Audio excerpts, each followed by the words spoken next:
Good evening everyone. నేను doctor Mahitha, consultant gynaecologist, Maitrishri fertility centre, Hyderabad. ఈరోజు మనం మాట్లాడుకోబోయే టాపిక్ బ్లీడింగ్ ఇన్ ప్రెగ్నెన్సీ లేదా స్పాటింగ్ ఇన్ ప్రెగ్నెన్సీ, రక్తస్రావం ప్రెగ్నెన్సీలో దాని ప్రాముఖ్యత. బ్లీడింగ్ ప్రెగ్నెన్సీలో ఉన్నప్పుడు ఫస్ట్ 3 నెలలు గల కారణాలు, తర్వాత 4వ నెల పైన గల కారణాలు డిఫరెంట్గా ఉంటాయి. ఫస్ట్ 3 నెలల్లో బ్లీడింగ్ కనపడిందంటే ఫస్ట్ మెయిన్ ఇంపార్టెంట్, అందరూ భయపడిపోతారు ఎందుకు బ్లీడింగ్ అవుతుంది అని. చాలా కామన్ ఇంప్లాంటేషన్ బ్లీడింగ్. ఇది one of the normal science of pregnancy. పిండం అనేది గర్భసంచి లోపలికి చొచ్చుకొని పోయేటప్పుడు కొన్ని రక్తనాళాలు, బ్లడ్ వెజల్స్ పగిలి కొంచెం రక్తస్రావం అనేది కనపడుతుంది. ఇది చాలా కామన్ ఫ్యాక్టర్. దీనికి అడిషనల్ ట్రీట్మెంట్ కూడా ఏం అవసరం లేదు. బ్రౌనిష్ డిశ్చార్జ్ కానీ, బ్లడ్ లాగా కనపడడం, 1-2 స్పాట్స్ కనపడడం ఇలా కనబడుతుంటుంది. ఇలా ఉన్నప్పుడు కొంచెం బెడ్ రెస్ట్తోనే సెట్ అయిపోతుంది. ఇది కాకుండా పిండం వీక్గా ఉండడం వల్ల, లేదా యానెంబ్రియానిక్ ప్రెగ్నెన్సీస్ అంటారు, దాంట్లో పిండం అనేది ఏర్పడదు, యోగ్ సాక్ అనేది ఏర్పడదు, ఒట్టి ఆ ఉమ్మనీరు కుండ ఒక్కటే కనపడుతుంటుంది. దాని యానెంబ్రియానిక్ ప్రెగ్నెన్సీస్ లేదా బ్లైటెడ్ ఓవమ్ అంటారు. అలా ప్రెగ్నెన్సీస్, వీక్ ప్రెగ్నెన్సీస్ ఉన్నప్పుడు కూడా ఇలా బ్లీడింగ్ అనేది కనబడుతుంది. ఇవి కాకుండా యూట్రస్ రెసెప్టివిటీ, మనకి గర్భసంచి బిడ్డని అతికించుకునే శక్తి, ఆ శక్తి అనేది వీక్గా ఉన్నప్పుడు కూడా ఆ పిండాన్ని రిజెక్ట్ చేస్తుంది. అలా ఉన్నప్పుడు కూడా అబార్షన్ అయ్యే రిస్క్ ఎక్కువ ఉంటుంది. అలాంటప్పుడు కూడా బ్లీడింగ్ అనేది కనపడుతుంది.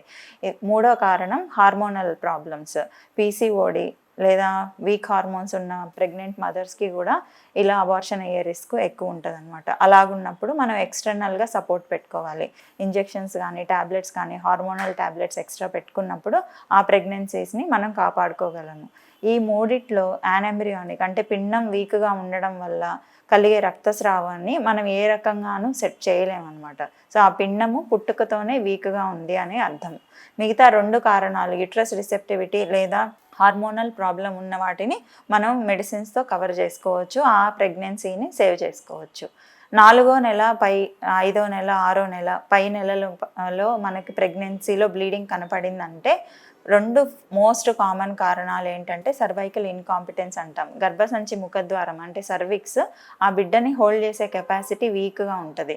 అది షార్ట్ అయిపోతుంది. దాని లెంత్ 2.5 సెంటీమీటర్స్ కంటే తక్కువ అయిపోతుంది. అప్పుడు ముందే డెలివరీ సిమ్టమ్స్ అనేవి కనబడతాయి. బ్లీడింగ్ రావడము, పెయిన్ రావడము, పొత్తిపొట్ట నొప్పి రావడము, ఆ తర్వాత బిడ్డ బయటకు వచ్చేయడము. దీన్ని ఇన్కాంపిటెంట్ ఆస్ అంటాము. 2వ కారణము ప్రీటర్మ్ లేబర్. ప్రీటర్మ్ లేబర్ అనేది 6వ నెల, 7వ నెలల్లోనే ముందే నొప్పులు ఎత్తుకోవడం, ఉమ్మనీరు పోవడము, దాంతోపాటు బ్లీడింగ్ అనేది కనపడము. అలా ముందే నొప్పులు ఎత్తుకున్నప్పుడు మనం హాస్పిటల్లో జాయిన్ అయ్యి ఆ నొప్పుల్ని పోగొట్టే కొన్ని మెడిసిన్ వాడుకుంటూ బెడ్ రెస్ట్ ఉండి కొన్ని ఇంజెక్షన్స్ వాడితే ఆ ప్రెగ్నెన్సీని మనం సేవ్ చేసుకోగలం. 3వ కారణం అబ్రప్షన్ అంటే మాయ. సడన్గా కొన్ని ప్రెషర్ వల్ల కానీ, సడన్గా వీక్ మాయ ఉండడం వల్ల అది సపరేట్ అయిపోయి బ్లీడింగ్ అనేది కనపడుతుంది. ఇది చాలా డేంజరస్ సైన్. మదర్కి కూడా ప్రాణహాని ఉంటుంది. సో ఇలా నొప్పి వచ్చి సడన్గా బ్లీడింగ్ కనపడినప్పుడు అర్జెంటుగా మీ కన్సర్న్ డాక్టర్ని మీరు కలవిస్తే చాలా సేవ్ చేసుకోగలం ఆ ప్రెగ్నెన్సీని. 4వ కారణము మాయ కిందకు ఉండడం, ప్లెసెంటా ప్రీవియా అంటాము. దాంట్లో గ్రేడింగ్స్ ఉంటాయి. కంప్లీట్ ప్లెసెంటా ప్రీవియా లేదా partial placenta previa. Complete placenta ప్రీవియాలో మనకి ఆ మాయ గర్భసంచి ముఖద్వారాన్ని మొత్తాన్ని కవర్ చేస్తుంది. అలాంటప్పుడు మనకు బ్లీడింగ్ కనపడితే మనకు అన్కంట్రోలబుల్ బ్లీడింగ్, ఆ బ్లీడింగ్ ఏ రకంగానూ మనం ఆపలేము. ఆ ప్రెగ్నెన్సీని మనం టర్మినేట్ చేయాల్సి వస్తుంది. దీంట్లో మా బిడ్డని పోగొట్టుకోవడమే కాకుండా మదర్కి కూడా ప్రాణహాని ఉంటుంది.